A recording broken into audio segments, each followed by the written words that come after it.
Une planche au pied du mur de la maison familiale. À Plouescat, Chris Ballois est de retour au pays. Le kitesurfer breton arrive de La Palme, dans le sud de la France, où il a donc battu un record du monde de vitesse. Pendant 3 semaines là-bas, des cadors de la discipline s'étaient donné rendez-vous pour tomber les chronos. Il fallait attendre la fenêtre météo.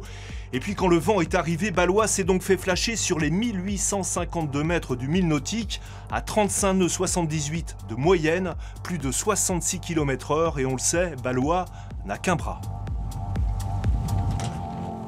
D'un côté, j'ai un peu du mal à réaliser parce que c'est vrai que voilà, je fais de la vitesse, je suis le plus rapide sur 500 mètres sur la voile handisport. Et puis là, c'est un record valide, donc c'est encore autre chose. Les chronos sont montés au fur et à mesure des jours.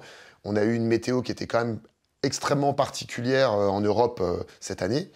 Et on a eu très peu de temps en fait pour faire des chronométrages. Et voilà, c'est passé et ouais, je suis super content, ouais, c'est clair. On l'a compris, Ballois n'est pas seulement content d'être recordman du monde, il l'était déjà en catégorie handisport. Là, c'est donc différent, c'est juste la première fois, tous sports confondus, qu'un athlète handicapé bat un record valide. Ballois est entré dans l'histoire. C'est encore plus gratifiant, c'est certain.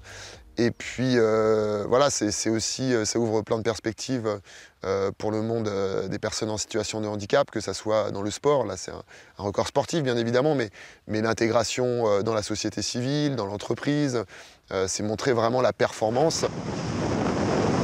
Le fait d'avoir un record qui est au-dessus, c'est encore plus parlant, je pense, pour le grand public.